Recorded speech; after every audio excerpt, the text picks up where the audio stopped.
What's up guys, welcome to Supercars of London, welcome to Red Rock Canyon, 25 miles out of Las Vegas, and behind me I've got the exotic driving experiences Shelby GT350 as promised in my last video. As promised in my video when I drove to Lake Mead with exotic driving experiences, they have lent me the keys to this car to give it a proper rigorous test and told me that the Red Rock Canyon is the best place to do that. So in the distance somewhere over there is a tight twisty loop called the Scenic Loop Drive, which goes all the way through the canyon and back out the other side there. And seeing as I'm in America, I thought for this episode, talking about the Mustang as a whole and could it replace the Audi A1, I thought that I'd recruit the latest native American from YouTube, seen through glass.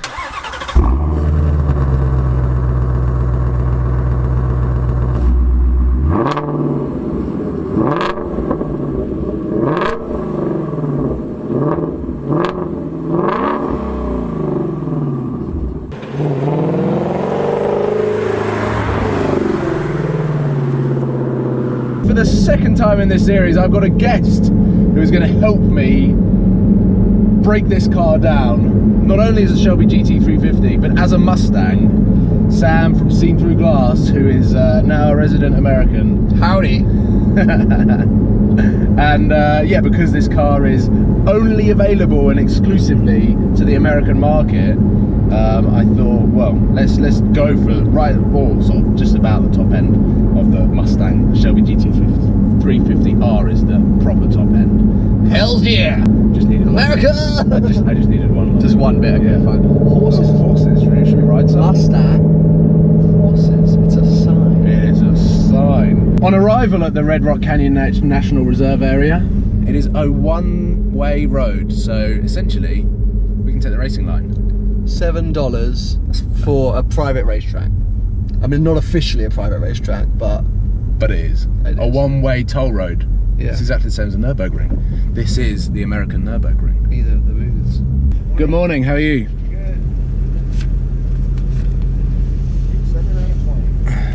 13-mile scenic drive.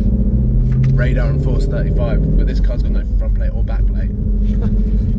Good luck explaining that to the cops. My first impressions of this car from driving it along with the 458 Spider, I actually had more fun driving this. I thought that this was a lot more enjoyable. It's a weird thing, but honestly, when you get behind... Oh yeah, you're a Ferrari fan, I forgot. But honestly, when you get behind the wheel of this car, now that I've got it in track mode, and I probably would never take it out of track mode unless I was on the motorway, the sound this car gives off, because it's not crazy power, you can never really get yourself into too much trouble. Similar to the Porsche Cayman 718, like it's the perfect amount of power for public roads. You're never really going to be going too far over the speed limit, but the way that this car sounds, it makes it out that you're driving at about 800 miles an hour, which you said was exactly the same as Seb's Lotus. Yeah, that was the most amazing thing about Seb Delaney's Lotus, is the sound. You're so low to the ground, the sound makes it feel like you're going a lot faster and having a lot more fun. Yeah. Than you are. See now, that's only 3,000 RPM. That was me. This car hasn't got rev match. It just incentivizes you in track mode. And I'm completely short shifting everywhere, but it's pretty good, isn't it? Yeah. It's good. It sounds good.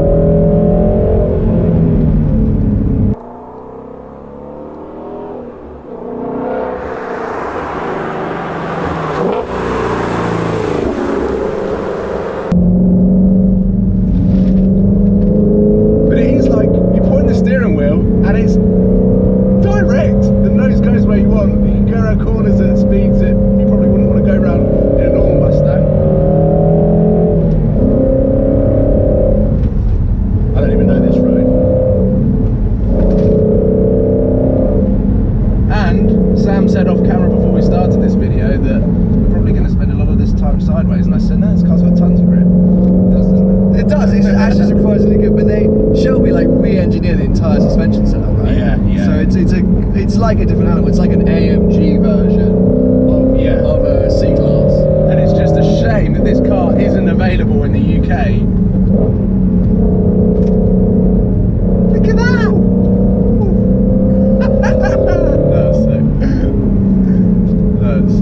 Even though we're driving the Shelby GT350, I think let's just talk about the Mustang as a whole, and could it replace the Audi A1? Because the A1 was a phenomenal car. I think to start with, I'm going to start on a negative with the Mustang, because the rear seats are pretty bad. Are they bad? Yeah, because I remember I sat in the back of the Mustang, and like, because the slanting roof, which obviously gives it a really nice aesthetic look from the outside, practicality wise, if you've got two adults in the back there, they are going to have crooked necks by the end of the journey. Having said that, it's so rare, I'd say like 15% of the time when I'm driving my Audi, that I actually have passengers in the rear, because I don't have that many friends. So to be honest, I could probably get a two-seater as my daily, but all of the positives pile on top of the sort of poor headroom in the rear and just outweigh everything. I love the Mustang, I love the way it looks. If you're watching this from the US, then I think you just need to come to the UK and see how scarce the Mustang is, because when you see them, you do get excited. They are very, very cool. They do look aggressive, and obviously the muscular shape, just, it catches your eye. I always turn my head when I see a Mustang in the UK. You probably haven't been in the UK for about 3 years now, so you haven't to me it makes no sense. But in all seriousness, since being here, I now understand why Americans don't get it, because it's not that they're common. Like it's in every man's car, the Mustang, which is brilliant. But it's like us going like, oh my god, I saw a Fiesta earlier, it was insane. Like, who talks like that? I do. It's my real voice.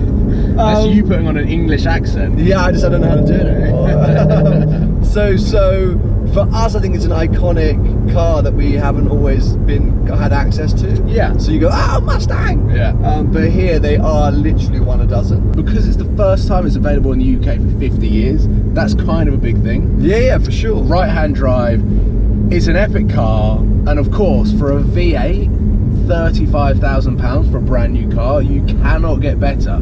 5-litre V8, brand new for £35,000. It's one of the best value for money cars that you could probably get. I'm incredibly impressed by the Shelby GT350 as a car. I would love to get behind the wheel of this car on a track, but also the Shelby GT350R, because that is the track focused. That's the one that, stripped out. It will have even firmer suspension. It'll even sound more brake horsepower. Not officially confirmed by anyone. What? But a friend of mine. Oh, okay. Went to a track with a GT350R and a Porsche 911 GT3. Yeah. And the GT3 could not keep up with the 350R. Now that is very driver dependent and blah blah blah, but just the fact that it could happen, it's even potential, because that GT3 on the track is insane. Yeah. So even with a really bad driver, you think it would destroy most things.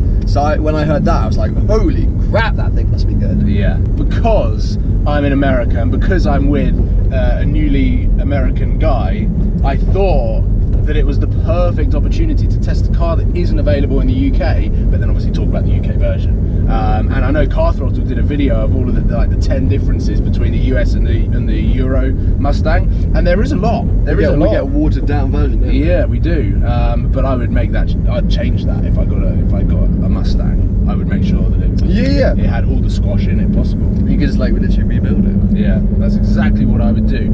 So yeah, I think the Mustang is like, out of all of the cars that I've tested, the S3, talked about the RS3 from experience, the A45, the hatchbacks for me, like I think I want to move away from the hatchbacks now. Just thinking off the top of my head and thinking out loud, I want to move away from the Audi A1 and the 2 doors or the 5 doors. This has got 2 doors, but like I said previously, like I don't use the rear seat that much. I think if we're going to round off here, the Mustang is a potential.